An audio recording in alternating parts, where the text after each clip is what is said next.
Bismillahirrohmanirrohim. Assalamualaikum warahmatullahi wabarakatuh. Salam untuk kita semua. Pada pertemuan ini kita akan membahas lanjutan materi recording proses atau proses pencatatan. Adapun tujuan dari pembelajaran kita pada sesi ini adalah mahasiswa dapat memahami bagaimana jurnal digunakan dalam pencatatan transaksi bisnis. Kemudian mahasiswa dapat memahami bagaimana penggunaan ledger atau buku besar dan posting dalam pencatatan akuntansi. Kemudian yang ketiga, mahasiswa dapat menyiapkan trial balance atau neraca saldo. Dalam siklus akuntansi, penjurnalan transaksi merupakan step kedua yang harus dilakukan. Perusahaan mencatat sebuah transaksi atau melakukan penjurnalan transaksi bisnis menggunakan urutan kronologis terjadinya transaksi. Transaksi bisnis ini dicatat ke dalam jurnal. Jurnal memiliki beberapa kontribusi dalam pencatatan, yaitu pertama, jurnal mengungkapkan letak pengaruh dari suatu transaksi. Misal, jika terjadi pembelian equipment secara tunai, akun apa saja yang terpengaruh. Kemudian yang kedua, jurnal memberikan catatan kronologis transaksi atau catatan transaksi berdasarkan urutan kejadian. Dan ketiga, jurnal membantu untuk mencegah atau menemukan kesalahan karena jumlah debit dan kredit untuk setiap jurnal atau entry dapat dengan mudah dibandingkan. Perlu diingat bahwa jumlah debit dan jumlah kredit dalam penjurnalan harus sama. Berikut ini adalah contoh penjurnalan. Asumsikan pada tanggal 1 September, investor melakukan investasi ke perusahaan Softbyte SA secara tunai sebesar 15.000 euro dan memperoleh saham ordinary sebagai tanda kepemilikan. Kemudian Softbyte membeli peralatan berupa komputer secara tunai sebesar 7.000 euro. Bagaimanakah transaksi tersebut di jurnal? Untuk menjurnal transaksi ini, kita menggunakan format general journal atau jurnal umum yang terdiri atas kolom tanggal yang ditulis dengan tanggal, bulan, dan tahun kejadian atau tahun terjadinya transaksi. Kemudian kolom account titles and explanation atau kolom keterangan berisi akun yang didebit dan akun yang dikredit. Kemudian diberikan penjelasan singkat tentang transaksi yang terjadi. Berikutnya adalah kolom referensi. Kolom referensi ini pada saat dilakukan penjurnalan dibiarkan kosong. Kolom ini nantinya akan diisi nomor akun yang ada di ledger atau buku besar ketika transaksi telah diposting ke ledger atau buku besar. Kemudian selanjutnya adalah kolom debit dan kolom kredit. Kedua kolom ini digunakan untuk mencatat nilai transaksi yang diakui sesuai dengan analisis atas transaksi yang terjadi. Pada saat terjadi transaksi, misal transaksi investasi pemilik sebesar 15.000, maka analisis transaksi ini adalah aset bertambah berupa kas sebesar 15.000 dan equity berupa share capital ordinary bertambah sebesar 15.000.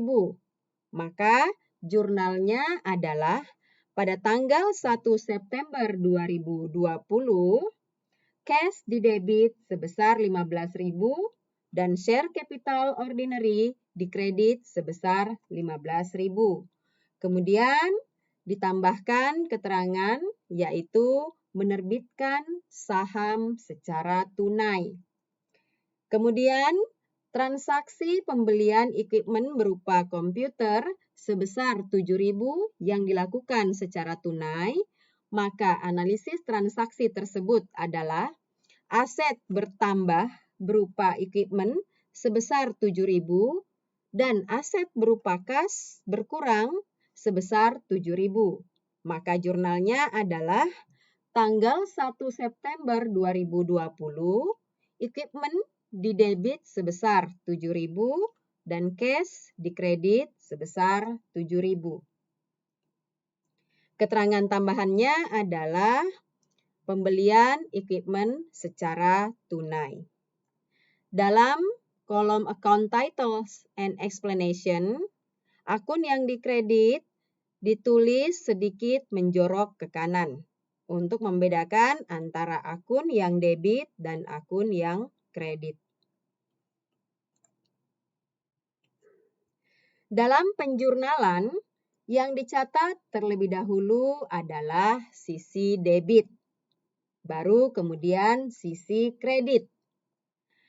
Contoh transaksi berikutnya adalah tanggal 1 Juli 2020. Pembelian equipment sebesar 14.000, dibayar tunai sebesar 8.000 dan sisanya sebesar 6.000 adalah hutang.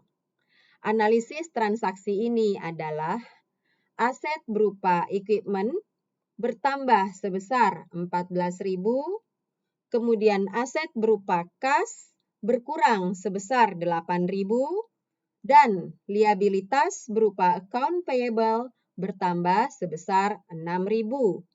Maka jurnal transaksi ini adalah tanggal 1 Juli 2020, equipment didebit sebesar 14.000. Kemudian cash dikredit sebesar 8.000 dan account payable dikredit sebesar 6.000. Kemudian diberi keterangan yaitu pembelian equipment atau truk secara tunai dan kredit.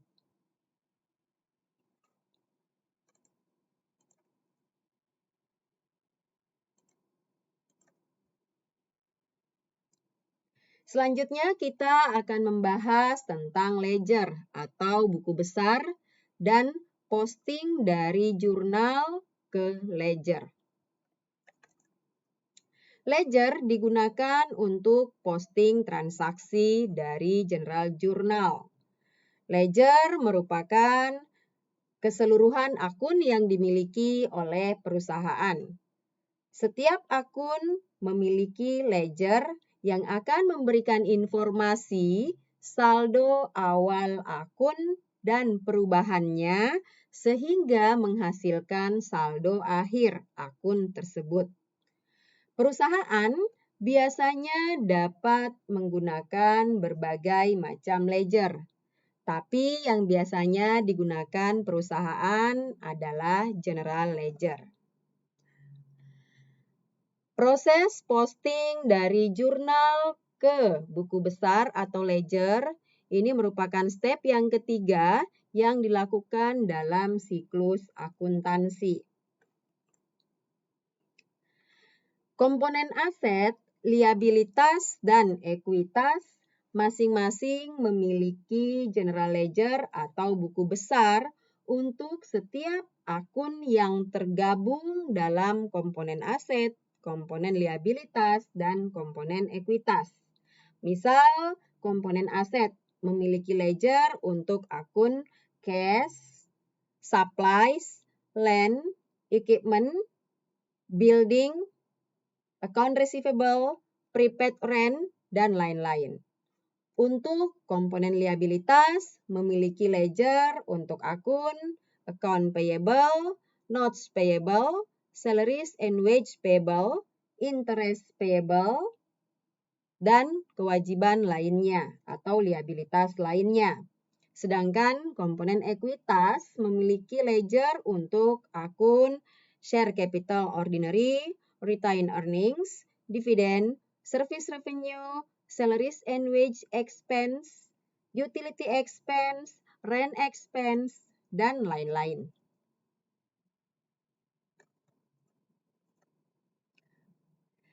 Ilustrasi 2.17 merupakan contoh bentuk standar General Ledger atau buku besar untuk akun kas. Kolom pertama adalah kolom tanggal untuk menuliskan tanggal transaksi. Kemudian kolom kedua adalah kolom explanation untuk menuliskan penjelasan singkat untuk transaksi yang terjadi. Kemudian yang berikutnya adalah kolom referensi untuk menuliskan asal transaksi dari jurnal halaman berapa. Kolom debit dan kolom kredit untuk menuliskan nilai transaksi yang diposting. Sementara kolom yang terakhir yaitu kolom balance untuk menuliskan saldo akun tersebut setelah dilakukan posting dari General Journal.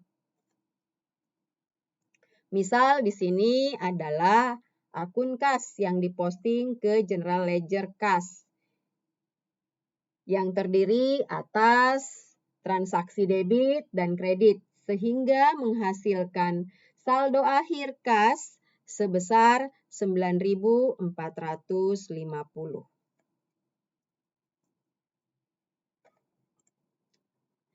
Ilustrasi 2.18 adalah proses posting dari General Journal ke Ledger.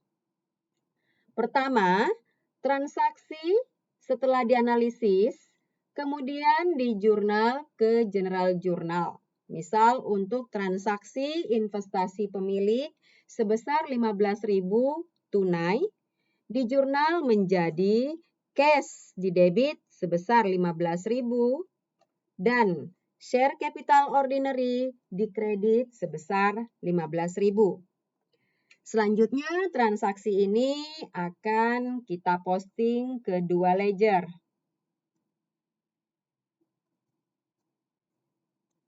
Yaitu ledger akun kas dan ledger akun share capital ordinary.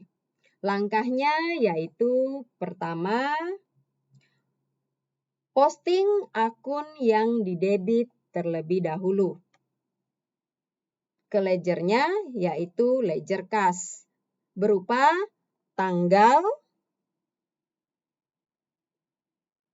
di kolom tanggal, halaman jurnal di kolom referensi, kemudian jumlah akun yang didebit yaitu sebesar 15.000 atau jumlah rupiah atau jumlah nilai uang yang didebit.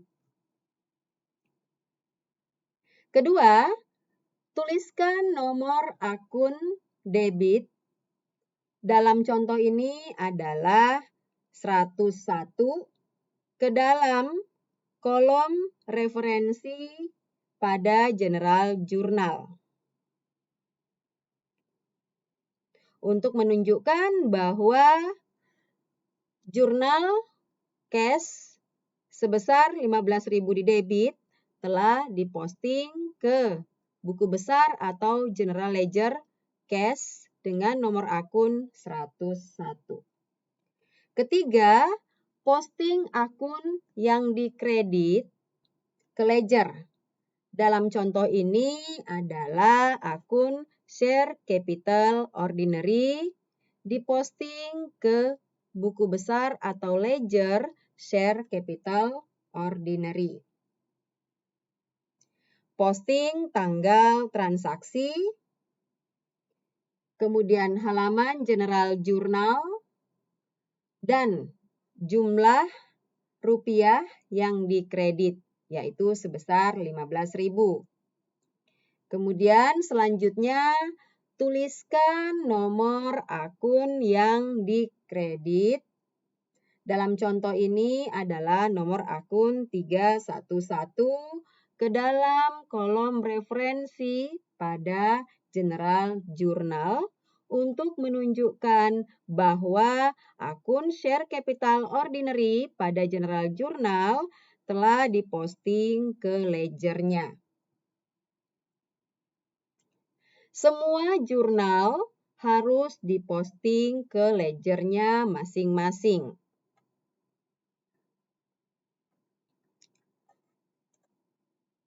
Setiap perusahaan yang melakukan pembukuan akan memiliki chart of account seperti pada ilustrasi 2.19 yang menunjukkan akun apa saja yang dimiliki perusahaan untuk komponen aset, liabilitas, ekuitas, termasuk juga revenue dan expense.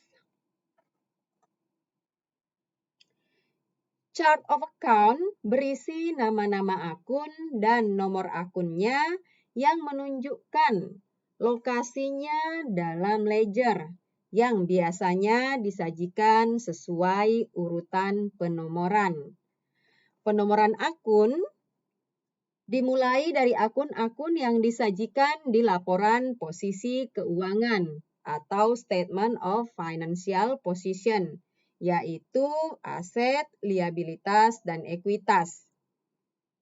Kemudian diikuti akun-akun yang disajikan dalam income statement atau laporan laba rugi, yaitu revenue dan expense.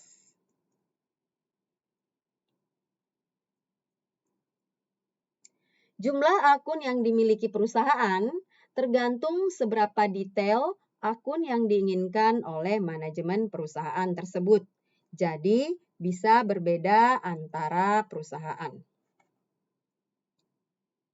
Dalam penomoran akun, biasanya ada celah untuk menambahkan akun baru. Misal dalam ilustrasi 2.19 ini, nomor akun cash adalah 101.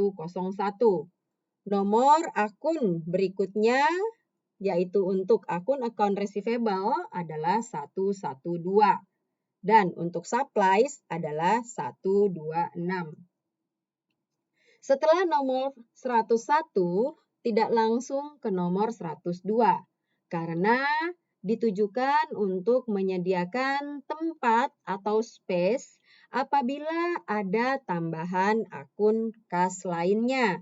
Misal perusahaan mau menggunakan akun cash on bank atau kas di bank, maka bisa diberi nomor akun 102 atau 102 tanpa menggeser akun yang sudah ada, yaitu akun account receivable. Selanjutnya kita akan menggunakan contoh transaksi Yazici Expertising dalam membuat jurnal dan posting transaksi.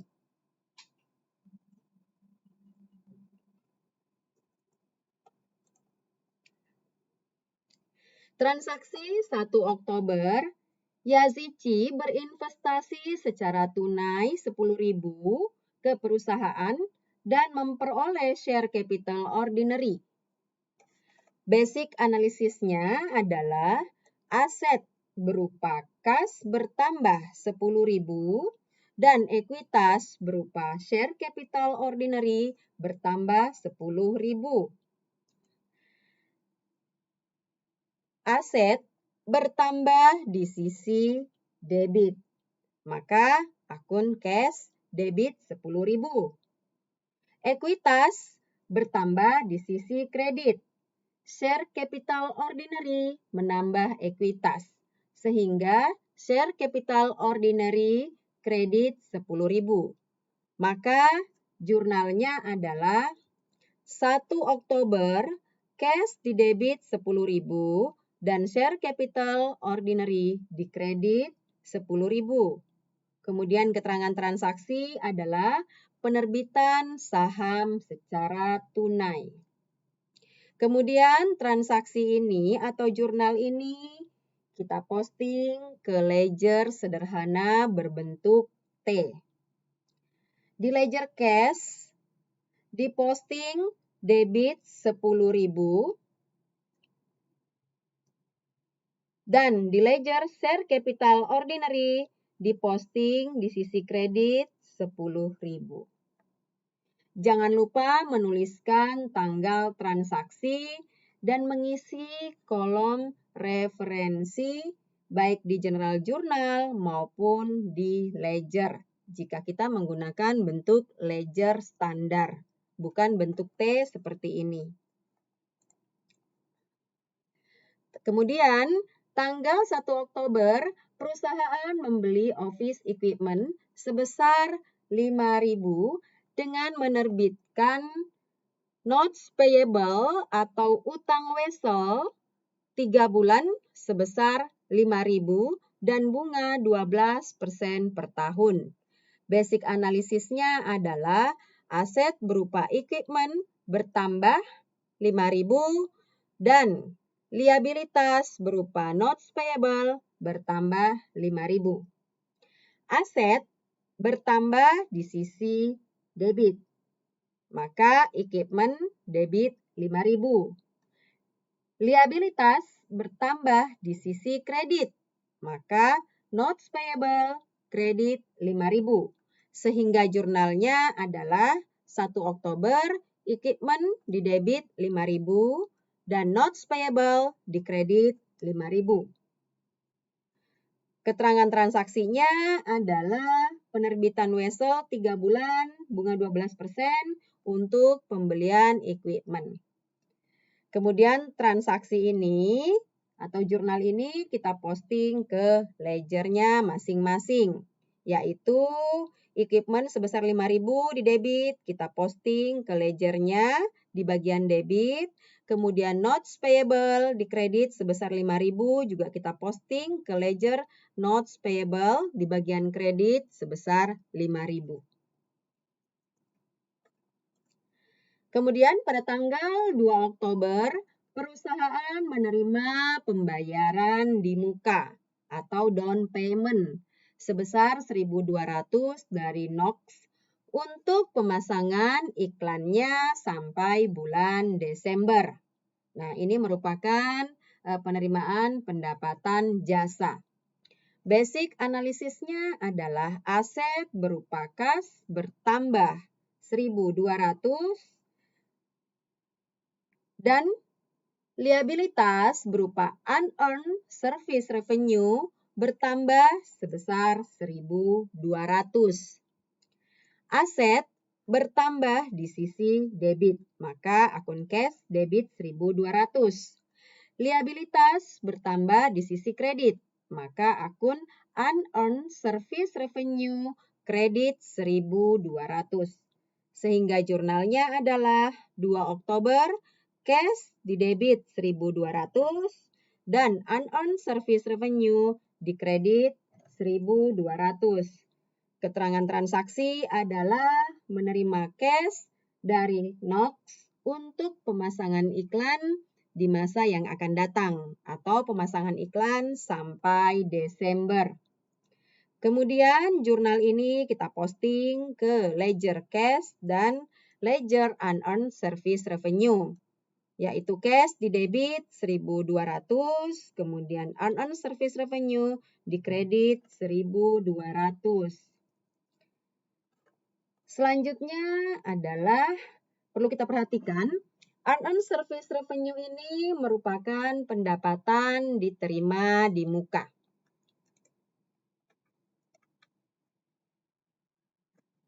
Walaupun terdapat kata revenue, tetapi akun ini merupakan liabilitas atau hutang bagi perusahaan yang harus dibayar dengan menyerahkan jasa kepada customer.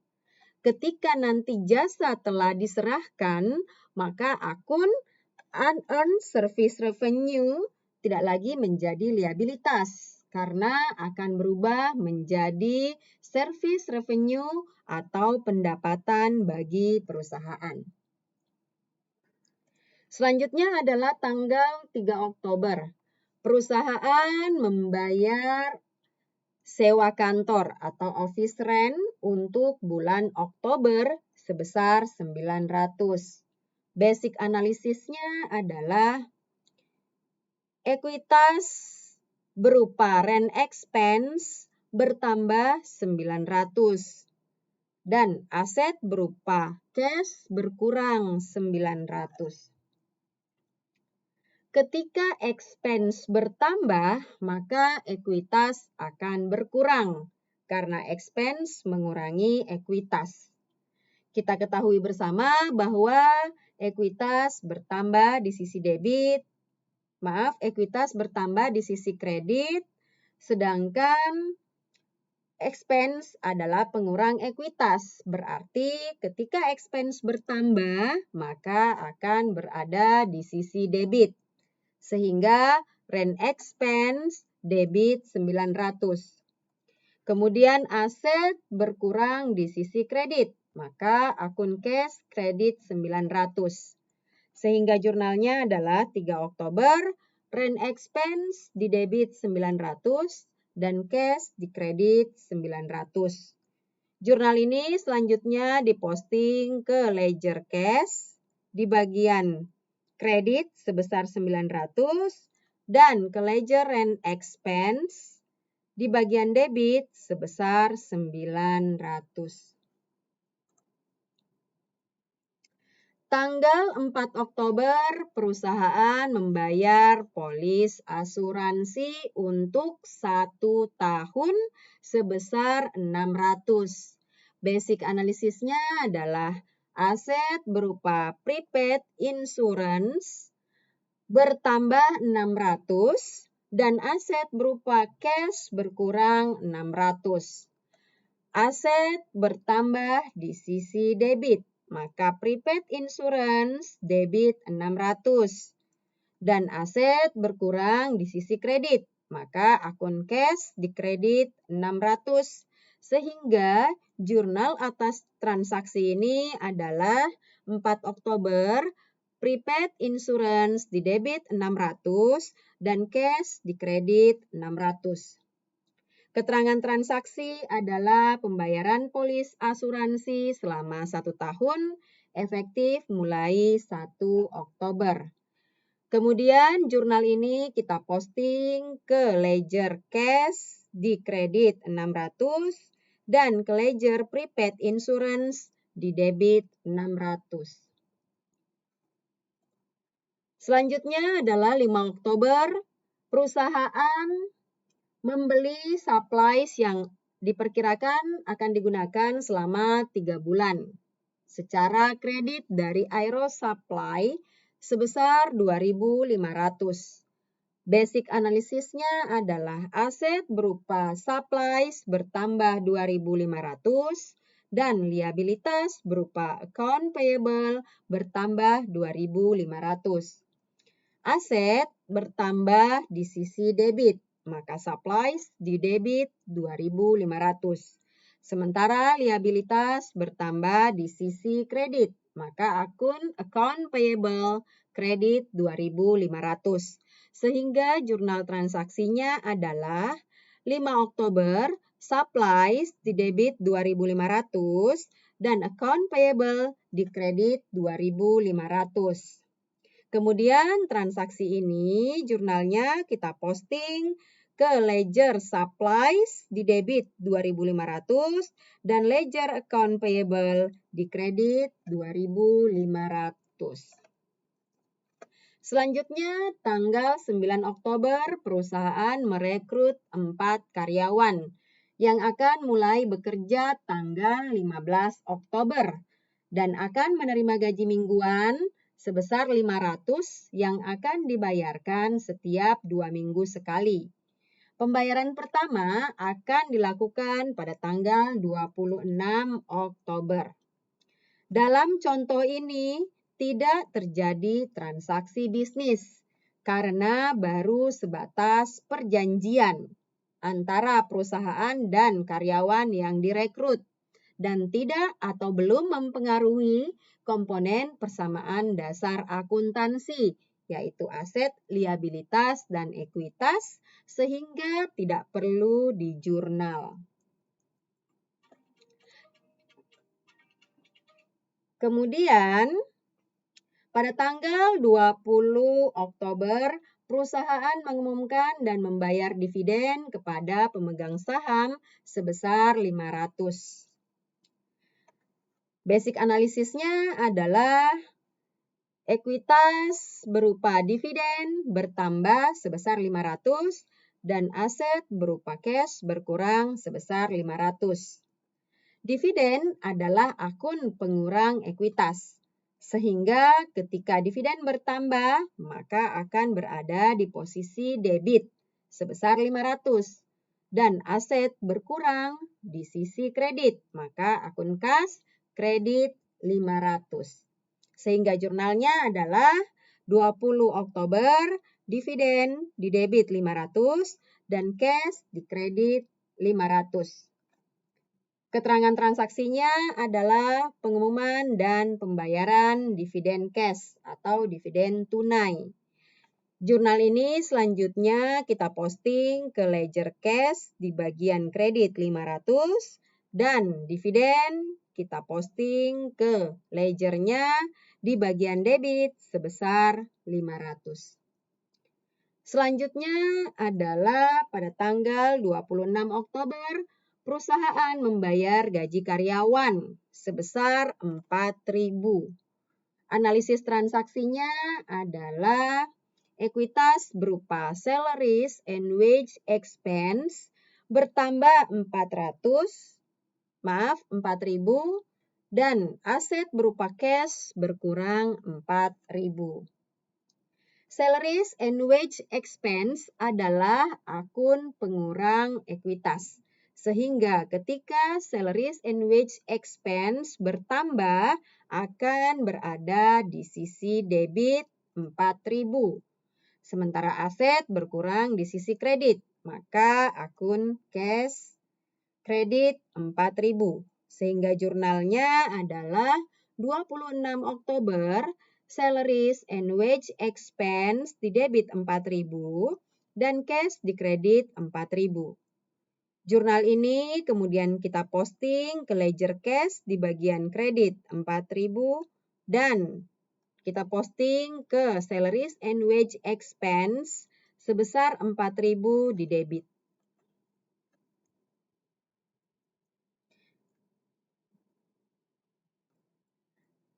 Tanggal 31 Oktober, perusahaan menerima revenue 10.000 atas jasa yang telah diserahkan di bulan Oktober dari customer.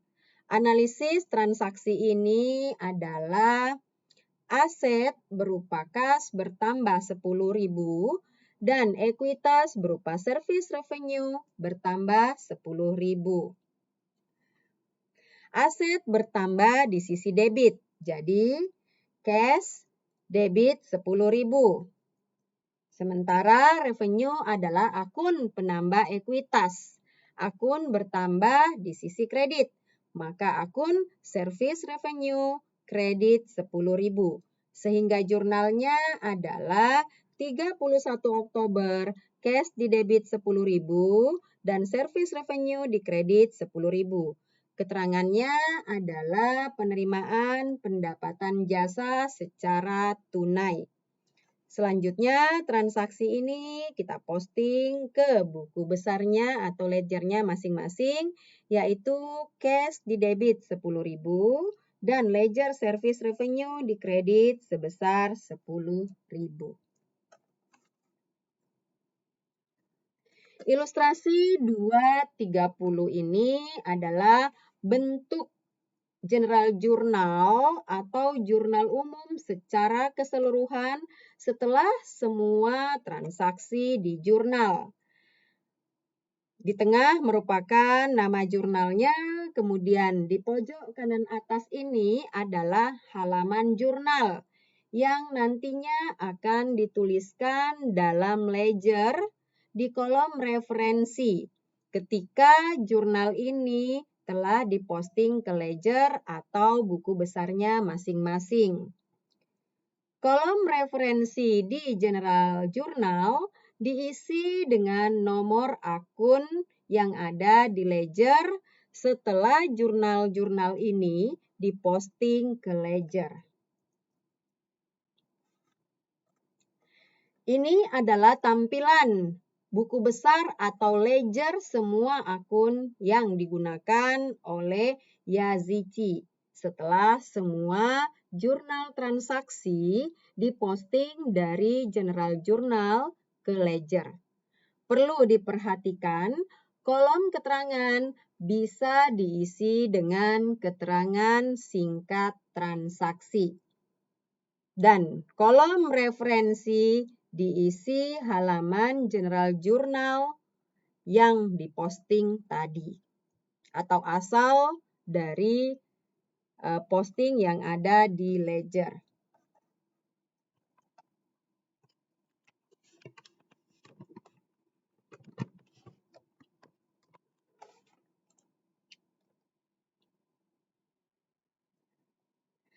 Berikut ini adalah contoh 3 transaksi terkait cash pada perusahaan Komo. Tanggal 4 Maret, cash di debit dan service revenue di kredit masing-masing sebesar 2.280. Kemudian tanggal 15 Maret, salaries and wage expense di debit sebesar 400 dan cash di kredit sebesar 400. Kemudian tanggal 19 Maret, utilities expense di debit 92 dan cash di kredit 92. Setelah jurnal diposting ke ledger cash, maka akan menghasilkan saldo akhir akun cash sebesar 2.388 di sisi debit yang merupakan saldo normal akun kas. Selanjutnya adalah bagaimana menyiapkan trial balance atau neraca saldo. Setelah kita melakukan posting dari jurnal ke ledger, maka langkah selanjutnya dalam siklus akuntansi adalah menyiapkan trial balance atau neraca saldo. Trial balance adalah daftar akun suatu perusahaan yang disertai dengan saldonya masing-masing pada waktu tertentu. Trial balance ini membuktikan persamaan matematis antara debit dan kredit setelah dilakukan posting. Jika trial balance tidak seimbang antara saldo debit dan saldo kreditnya, maka dipastikan terdapat kesalahan dalam posting atau pada saat penyusunan trial balance. Langkah-langkah dalam menyiapkan trial balance adalah: pertama, letakkan nama akun sesuai dengan nomor urut akun dan tuliskan saldonya di kolom debit atau kredit yang sesuai dengan saldo yang ada di ledger. Kemudian, jumlahkan kolom debit dan kolom kredit. Dan selanjutnya, verifikasi persamaan kedua kolom ini, yaitu kolom debit dan kolom kredit. Jika sama, berarti kemungkinan trial balance kita sudah benar. Tetapi jika berbeda, berarti ada kesalahan. Mungkin pada saat penyusunan trial balance, atau pada saat posting ke buku besar atau ledger, atau bisa juga pada saat terjadi penjurnalan transaksi dalam General Journal. Ilustrasi 232 adalah contoh trial balance yang berisi semua akun yang dimiliki perusahaan beserta saldonya masing-masing. Dan jumlah kolom debit dan kredit pada trial balance ini menunjukkan angka yang sama, yaitu 28.700. Trial balance memiliki keterbatasan, yaitu jumlah debit dan jumlah kredit tetap akan seimbang meskipun ada transaksi yang tidak di jurnal atau lupa di jurnal, atau jurnal lupa diposting ke ledger, atau jurnal diposting 2 kali, Atau bisa juga salah menggunakan akun ketika menjurnal atau salah memilih akun ketika diposting. Misal, akun kas diposting ke ledger share capital ordinary. Atau bisa juga terjadi kesalahan dalam menjurnal nilai transaksi. Misal pembelian equipment sebesar 6.000 tetapi dicatat 600. Cara menemukan kesalahan dalam trial balance adalah pertama, jika kesalahannya adalah 1 euro, 10 euro, 100 euro, atau 1000 euro, maka tambahkan kembali kolom neraca saldo atau trial balance dan hitung ulang saldo akun dalam trial balance. Jika selisih antara debit dan kredit trial balance bisa dibagi dua, maka cek trial balance untuk melihat apakah ada saldo yang sama dengan setengah kesalahan tadi yang telah dimasukkan ke dalam kolom yang salah. Misal harusnya di debit tapi salah dimasukkan ke dalam kolom kredit. Atau sebaliknya. Kemudian jika selisih kolom debit dan kredit bisa dibagi 9, maka telusuri kembali saldo akun pada trial balance untuk melihat apakah ada angka yang salah disalin dari ledger.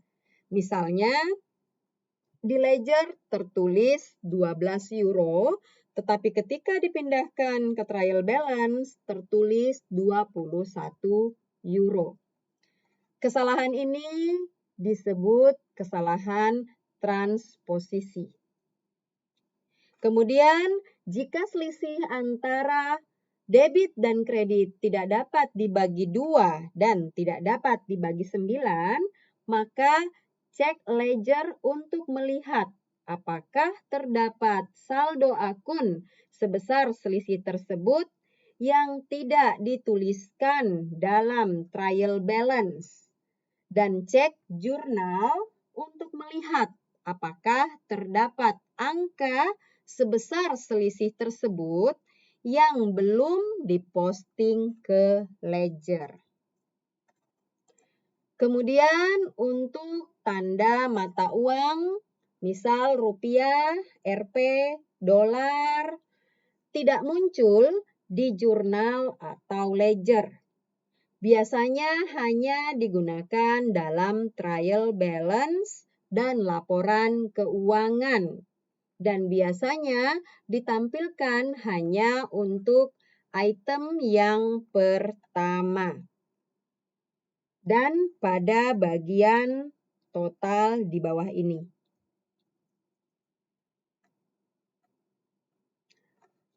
Sementara untuk penggunaan garis bawah, satu baris ditempatkan di bawah kolom angka yang akan ditambahkan atau dikurangi. Kemudian, setelah penyajian angka total, maka diberi 2 garis bawah atau garis bawah ganda. Demikian materi kita pada sesi ini. Sampai berjumpa di sesi berikutnya. Wassalamualaikum warahmatullahi wabarakatuh.